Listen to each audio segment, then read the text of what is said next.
Limite d'une fonction. Dans cette vidéo, nous allons expliquer comment calculer la limite d'une fonction et qu'est-ce que ça veut dire, limite d'une fonction. Et nous allons dans cette vidéo expliquer la limite d'une fonction à l'infini et la limite d'une fonction en une valeur finie, ça veut dire une valeur spécifique.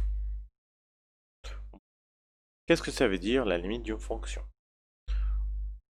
Donc, on va prendre un exemple ici pour comprendre qu'est-ce que ça veut dire limite d'une fonction. Donc voyons cet exemple. Ici, moi j'ai un exemple. F de x est égal à x à la puissance 5. Bon, je vais faire un tableau de cette fonction-là. Quand j'ai mon x vaut 1, mon y vaut 1. Quand j'avais l'antécédent vaut 2, mon x est égal à 2, mon image, l'y, sera 32. Bon, 3, 243. 10 était centaines de mille.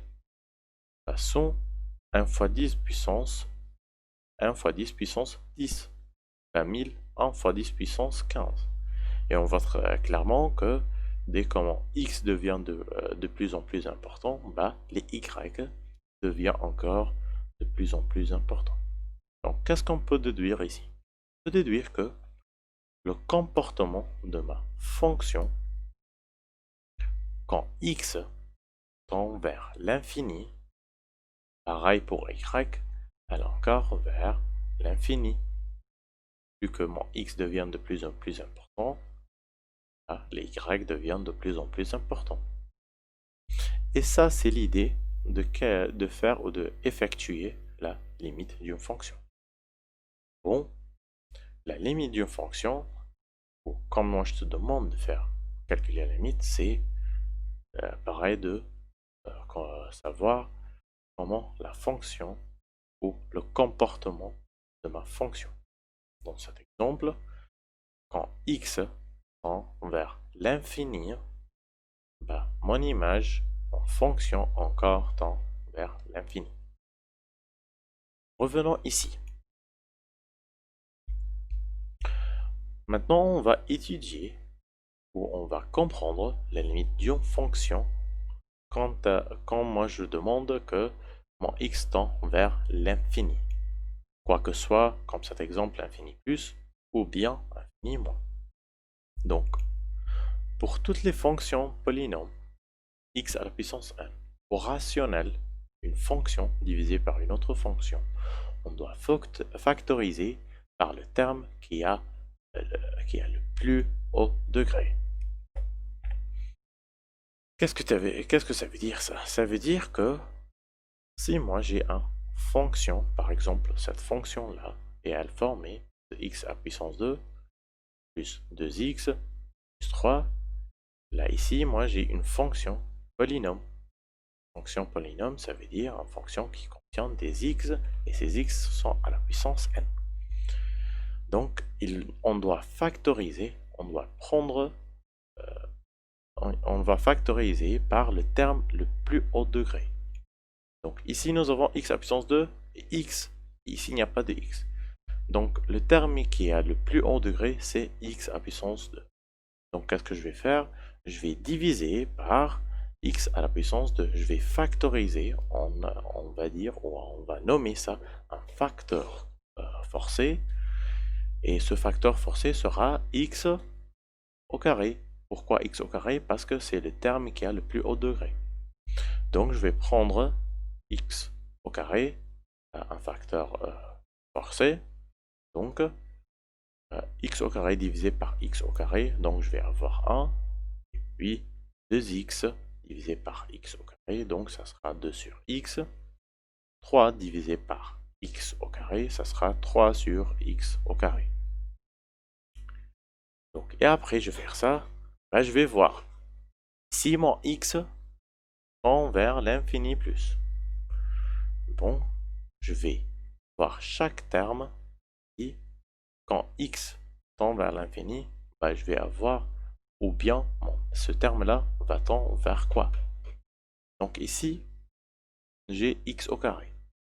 Et comme x tend vers l'infini plus, Donc ça veut dire quand x par exemple devient 1, 2, 3, 4, 5, 6 à l'infini. Quel est notre résultat? Bah, les résultats, ça sera encore un nombre positif. Ça veut dire que quand x tend vers l'infini, le x au carré encore tend vers l'infini plus. Et 1, bah, il n'y a pas de x, donc ça va rester 1. 2 sur x. Donc le x, quand x tend vers l'infini, bah, le x devient de plus en plus important. Donc moi je te dirais ici, il y a un nombre qui est 2 et toujours est divisé par un nombre qui devient de plus en plus grand. Donc 2 une fois divisé par 2, 2 divisé par 3, par 4, par 5, par 6, par 7.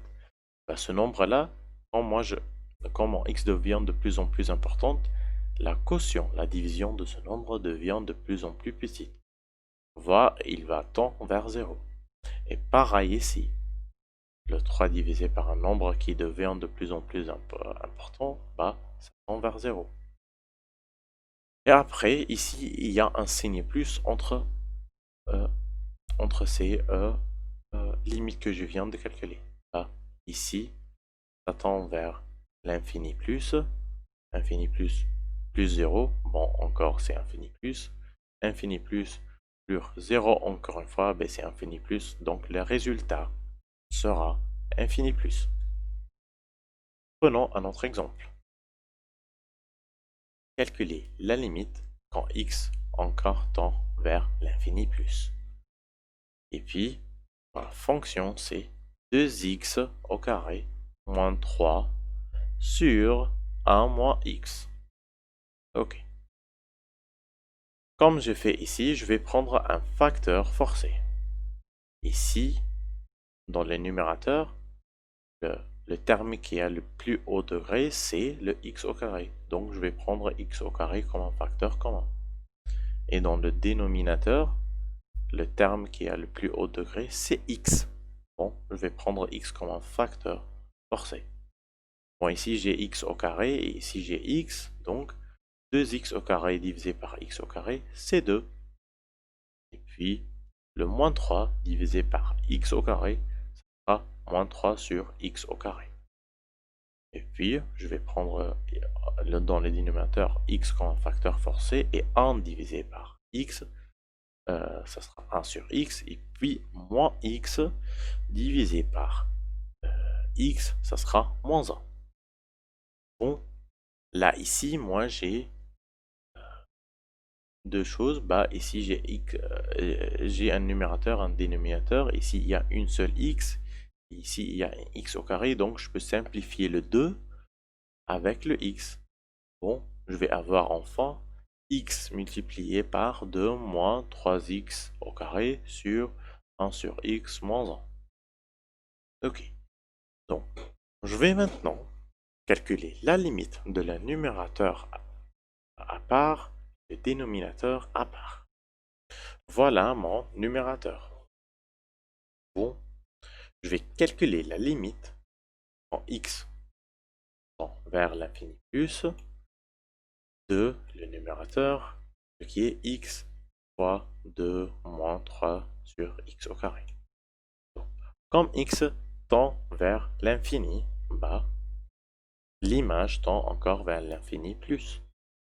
Et le 2 fois un nombre qui devient de plus en plus important, bah, l'image sera de plus en plus importante. Donc ici, la limite tend vers l'infini plus. Ici, j'ai 3 sur x au carré. Plus que x devient de plus en plus important, bah, le x carré, celle-là devient de plus en plus importante. Donc 3 divisé par un nombre qui devient de plus en plus important, bah, ça devient de plus en plus petit. Bon, donc ça a comme limite, elle tend vers 0. Donc, quelque chose qui a une limite qui tend vers l'infini plus 0, bah, c'est infini plus. Ça, c'est pour le numérateur.